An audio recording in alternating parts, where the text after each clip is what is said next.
Ask Again Yes by Mary Beth Keane. And this is the first book I've read from this author. I don't think anyone has ever talked about this book on BookTube. Like, I've never seen it. My niece got it for me, my baby niece. Well, okay, so technically, since she's a baby, it's not really her who got this, but her parents got it for me.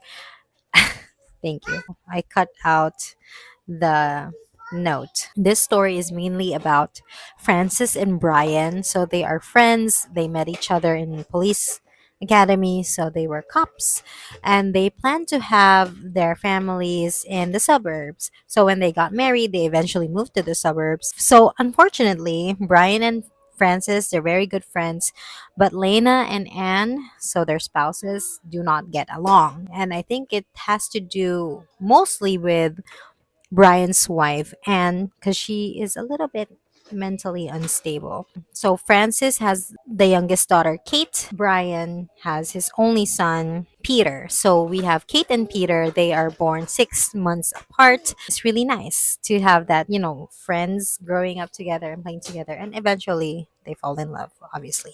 The story sort of becomes a little bit Romeo and Juliet esque because, like, as we know, like I said, Kate and Peter fall in love with each other, but then unfortunately, Anne, so Peter's mom, does something really unforgivable to Kate's father. So that thing like tore their families apart.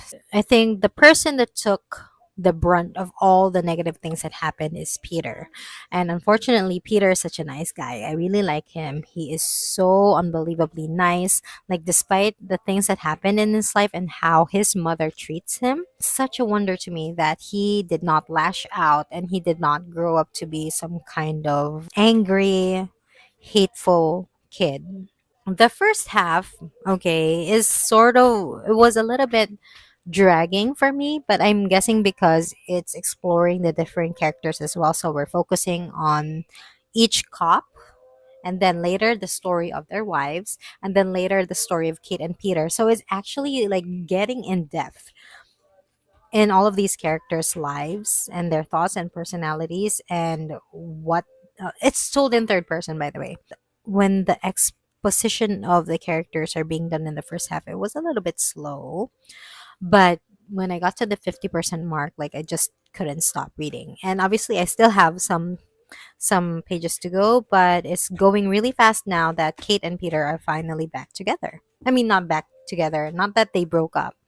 Uh, because they started living apart, and then they had to not communicate with each other because Anne, Peter's mom, said, "Stay away from that girl." And basically, Kate's family said the same thing, "Stay away from that boy." I would like to comment on the way that this was written. It spans 4 decades. It's giving you the right amount of details, but at the same time, like, I can see how some people might DNF this. When you read it, you have to read it with 100% focus. And that's why I cannot like finish it quickly. Aside from it having this very small font, it's also written like it says things that if you miss what it's trying to say, you would have to read it again. There's really something powerful about this author's writing. But at the same time, yeah, I can see how some people would not like this writing style at all. Okay, I want to give a specific experience of Peter, which is very, very sad to me. Like, it really broke my heart. Oh, here's one situation when Anne was so mean to her son for no reason. I don't know if she was like having an attack, like she's being very hateful for some reason. Okay, so she said, it says, "I regret having a child," she said to him once, for no reason at all, as he was doing his homework. "Greatest regret of my life." It was quiet in the kitchen, just the two of them, Brian on an overnight tour. There were 2 potatoes baking in the oven, the house full with the earthy scent of roasting skins. Peter was about 10 at the time, maybe 11, and still a decade later, she could see the way the white oval of his face had snapped up in surprise. He'd looked right back down at his homework as if nothing had happened, but she could see in his posture that she'd thrown him, that where before he was concentrating in earnest, now he was just pretending. The tips of his fingers were white where he was gripping the pencil. The lead point hovered above the page. Imagine telling a 10 to 11-year-old boy to their face, I regret having a child. Greatest regret of my life. And this is the thing, Peter knows that she doesn't mean these things, but it doesn't mean that he doesn't get hurt whenever she does or says these really, really hurtful things. And what's sad is she doesn't even really feel that. I mean, when you read through the pages, you know that she loves him. But for some reason, she shows her love in this kind of way. I mean, she doesn't openly express her love for him, and that is so sad because all she gives him is hatred. When he visited her in the mental facility, she was like, "What are you doing here?" And then first of all, she told her husband, like, "I regret meeting you. I wished I never met you." And then she told her son, "And you, I don't want to see you ever again." But despite that, Peter still kept on, coming back and visiting his mother. Very, very interesting dynamic, actually.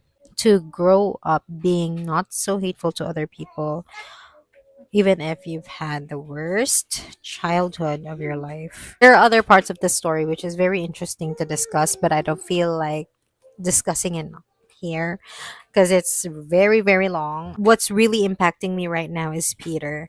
We will see what will happen between Peter and Kate because, that big conflict with their family is really tearing them apart still. Will they have their happy ending? It's really sweet. I love Friends to Lovers. That's what I'm realizing right now is I love Friends to Lovers. So I probably would look for books, romance books that are Friends to Lovers, like childhood Friends to Lovers. Okay, so I finished the book. Katie and Pete, they did fall in love with each other, ended up marrying each other.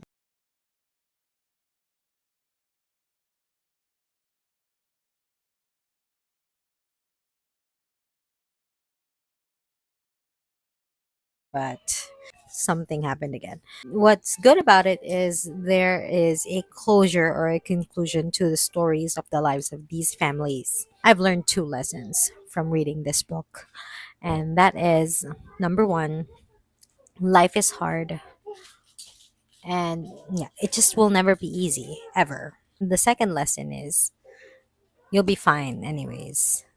In the end, you will always be fine, no matter how hard life will be. Of forgiveness of the characters here in this book is unfathomable. Like, it is too good, not really actually too good to be true. I can see it happening for real because, like I said, the story is spanning decades and they have eventually forgiven each other like 25, 30 years down the line after everything that had happened. So, yes, very, very compelling. The characters are not black and white, they are very morally gray, which is very interesting. Every character has a yin and a yang. So, that's really nice. I really enjoy that part.